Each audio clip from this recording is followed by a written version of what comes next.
Un rapport de l'ONG Amnesty International accuse Israël de mener une politique d'apartheid envers les Palestiniens, des propos condamnés par l'État hébreu.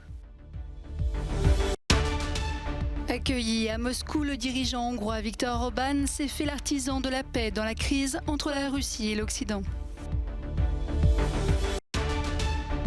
Tom Brady, joueur légendaire du football américain, a mis un terme à sa carrière à l'âge de 44 ans. L'ONG Amnesty International accuse Israël de mener une politique d'apartheid envers les Palestiniens. Des propos vivement dénoncés par l'État hébreu, mais salués par l'autorité palestinienne en Cisjordanie et par le Hamas au pouvoir à Gaza. Dans son rapport, Amnesty dénonce un système institutionnalisé d'oppression et de ségrégation visant les Palestiniens. Qu'ils vivent à Gaza, Jérusalem-Est, en Cisjordanie ou dans le reste d'Israël, les Palestiniens sont traités comme un groupe racial inférieur et systématiquement dépossédés de leurs droits. La secrétaire générale d'Amnesty en appelle à la communauté internationale. Nous sommes ici aujourd'hui pour demander à la communauté internationale de prendre des mesures fermes face aux crimes contre l'humanité perpétrés afin de maintenir le système d'apartheid. Le rapport d'Amnesty a été qualifié de délirant et déconnecté de la réalité par le chef de la diplomatie israélienne qui dénonce les dérives de l'ONG. Par le passé, Amnesty était une organisation respectée, plus maintenant. Aujourd'hui, c'est exactement le contraire. Ce n'est pas une organisation de défense des droits de l'homme, mais juste une autre organisation radicale qui se fait l'écho de la propagande, sans vérifier sérieusement les faits. Au lieu de chercher la vérité, Amnesty se fait l'écho des mêmes mensonges que les organisations terroristes. Le rapport d'Amnesty soutient également que les Palestiniens sont considérés comme une menace démographique par l'État hébreu. Selon des données officielles, quelques 6,8 millions de Juifs et autant d'Arabes vivent en Israël et dans les territoires palestiniens, notamment dans la bande de Gaza, où Israël impose un blocus depuis 15 ans.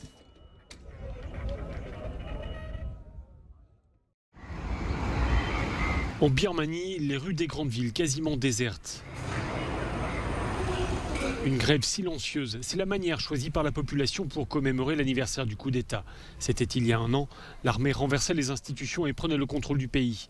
Un an de répression de toute contestation. Aujourd'hui, les opposants parlent sous couvert d'anonymat, comme cet homme qui raconte que de nombreuses personnes sont tuées chaque jour sans que personne ne s'y intéresse. La junte commet toujours des crimes contre l'humanité. Elle arrête des civils, elle incendie des villages et mène la guerre contre les forces de défense du peuple dans les régions. Et on est toujours confronté à la torture et à l'oppression.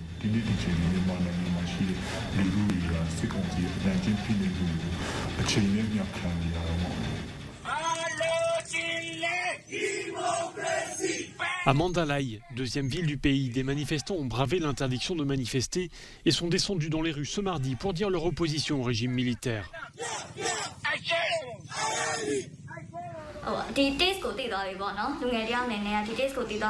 Les jeunes Birmans ont goûté à la liberté et aux nouvelles technologies ces dernières années et on veut poursuivre sur cette voie.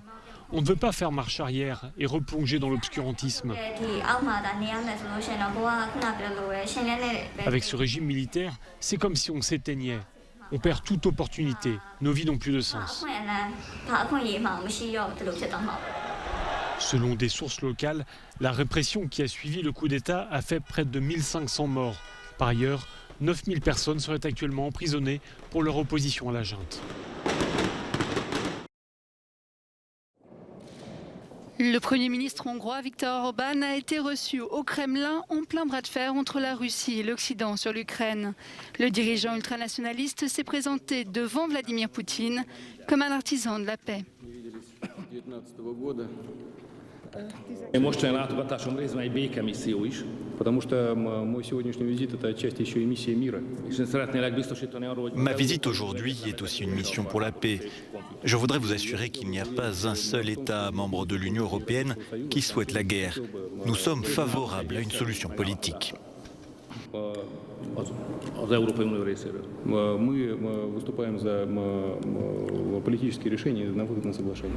Officiellement, cette visite visait à renforcer les liens économiques avec la Russie avant les élections hongroises d'avril et à garantir l'approvisionnement russe en gaz, quels que soient les événements en Ukraine.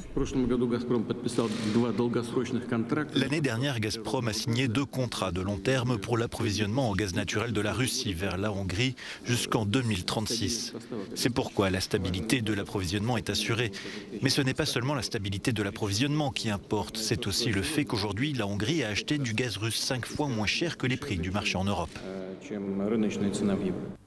Vladimir Poutine a salué l'indépendance de Viktor Orban dans ses choix. La Russie a pourtant des intérêts bien gardés dans cette affaire. Moscou a notamment signé des contrats de plusieurs milliards d'euros pour développer l'industrie nucléaire en Hongrie.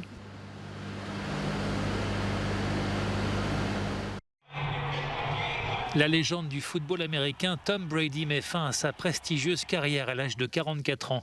Une décision prise quelques jours après l'élimination de son équipe, les Tampa Bay Buccaneers, en demi-finale de conférence de la NFL. Tom Brady évolue en Floride depuis 2 ans, mais c'est avec son club précédent, les New England Patriots, qu'il a surtout marqué l'histoire et accumulé les trophées et récompenses individuelles. Sur plus de 20 ans de carrière, le quarterback a remporté en tout 7 Super Bowls, un record absolu pour celui qui est connu aussi pour être l'époux de la top modèle brésilienne, Gisele Bündchen. L'annonce de sa retraite sur Twitter a mis en émoi le monde du football américain, le sport le plus populaire aux États-Unis. Tom Brady a reçu des hommages de tous bords. Le patron de la NFL a salué le plus grand joueur de l'histoire, un compétiteur et meneur incroyable et une carrière spectaculaire. La filière porcine est en crise en Europe, en cause l'augmentation des coûts de production due notamment à la hausse des prix des céréales destinées à l'alimentation des bêtes. Une inflation conjuguée à la baisse importante des prix de la viande de cochon depuis le début de la pandémie. Conséquence, de nombreux éleveurs se retrouvent en grande difficulté financière. C'est le cas de cet agriculteur danois. Nous sommes au cœur d'une tempête et ce depuis l'automne, dit-il. En ce moment, nous perdons 100 couronnes danois, soit près de 13,50 € sur un porc comme celui-ci. Le problème des agriculteurs danois est un problème européen. Sur un an, le prix de la carcasse de porc a augmenté de 1,2 %, alors que celui du porcelet a chuté de plus de 10 %. En parallèle, l'inflation a été particulièrement forte pour les prix de l'alimentation et aussi pour l'énergie. Récemment, 21 membres du Parlement européen ont adressé une lettre au commissaire à l'agriculture pour lui demander de soutenir les producteurs de porc face aux pressions financières qu'ils subissent. Une initiative qui laisse sceptique le ministre danois en charge du secteur. Malgré les temps difficiles, dit-il, je pense qu'il est préférable de ne pas avoir ce genre d'interférence. En France également, les éleveurs ont appelé à un soutien urgent de l'État pour éponger les dettes subies par la filière, des dettes qu'ils estiment à 440 millions d'euros sur l'année 2021.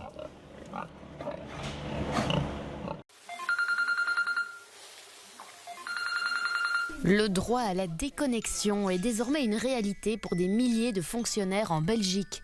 Depuis le 1er février, il est interdit aux patrons du secteur public de contacter leurs employés en dehors des heures de travail, sauf dans des circonstances exceptionnelles.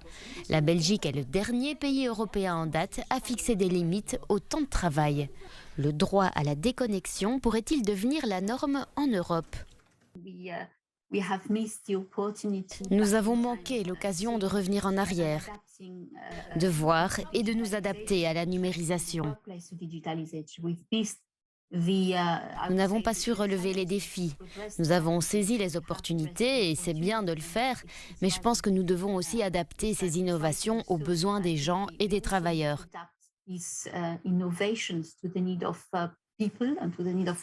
Et c'est exactement ce que nous attendons de l'Union européenne. L'année dernière, les députés européens ont demandé une loi européenne sur le droit à la déconnexion, avec des heures clarifiées de travail et de périodes de repos. Mais pour le secteur privé, la législation n'est pas un bon moyen de garantir la flexibilité. Je pense que la meilleure façon d'aborder cette question est le dialogue entre l'employeur et les travailleurs. Ce qui est essentiel, c'est de mettre l'accent sur les solutions à développer au niveau de l'entreprise, car chaque entreprise peut avoir besoin d'une flexibilité adaptée à ses défis.